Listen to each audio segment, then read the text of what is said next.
make we hear South Africa and Iran, their discussion concerning the situation in Niger. So we hear their own position, what they get to talk for this matter. We could watch the video.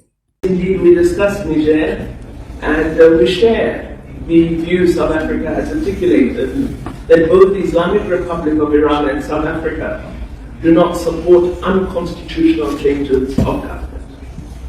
And so we believe that the military must return to the barracks. That's where the military belong. We believe that President Bazoum must be released and must continue to lead the people of Niger as he was elected to do. So we reject military coups, and we are pleased that ECOWAS is paying concerted attention to this matter, and we wish them well in the meeting that they will hold today, and hope that their consultations, particularly with the African Union, will begin to determine a path toward lifting Niger out of the current crisis. The war in Ukraine, both countries, Islamic Republic of Iran and South Africa, do not take sides in this conflict, and we are of the view that a path to peace must be found. And so we welcome the efforts of Iran, as well as those of the Africa Peace Mission, in working with both countries to try to find a resolution to the conflict and to persuade the two that there should be a return to a negotiating table to work out what the conditions for an end to this conflict might be. We do recognize that the security concerns and interests of both countries must be addressed, and thus we believe that NATO and NATO member states have an important role to play in securing that road to peace and an outcome that results in peace. The rest of the questions were all directed to my colleague, the Minister of Foreign Affairs of the Islamic Republic of Iran. So Minister, I hand over to you. As South Africa, we are really keen to see the United Nations Security Council reform. It was established in the late 40s. Africa didn't even have one independent country at that time. Today, we are free, and yet we are non-permanent members on a rotational basis in the Security Council. So we do believe there's a need for greater representativity, for democratization, and for modernization of all the institutions, the mechanisms of the United Nations. And I hope that in our deliberations today, while advancing the collaboration between South Africa and the Islamic Republic of Iran, we will also agree that on the global stage, there is an agenda for us to pursue together, and that we will actively work together to achieve that greater global agenda. So let's say in conclusion, Excellency Minister, dear colleagues, let me say Assalamu alaikum to all our visitors from the Islamic Republic of Iran, and good morning to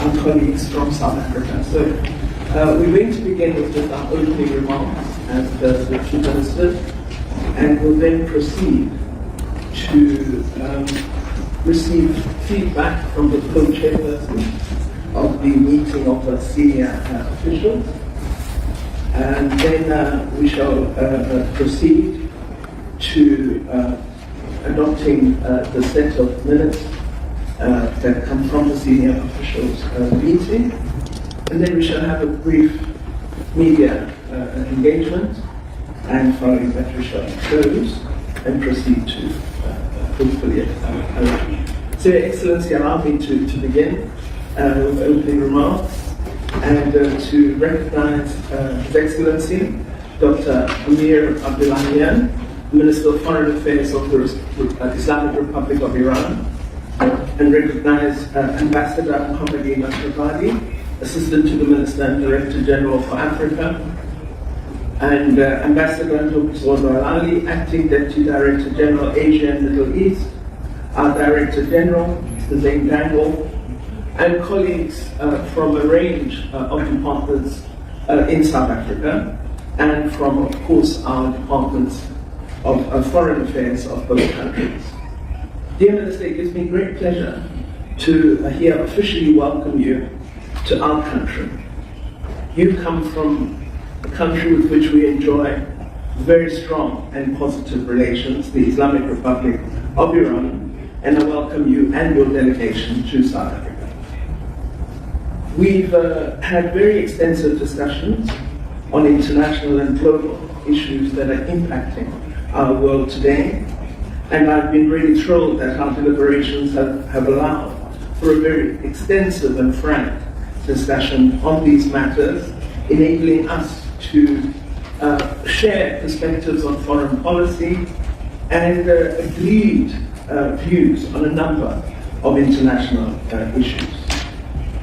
Our meeting has a very broad agenda, and I'm pleased that we're going to have feedback at this plenary sitting on the outcomes from the cluster discussions by our officials. It is in those clusters that the work happens.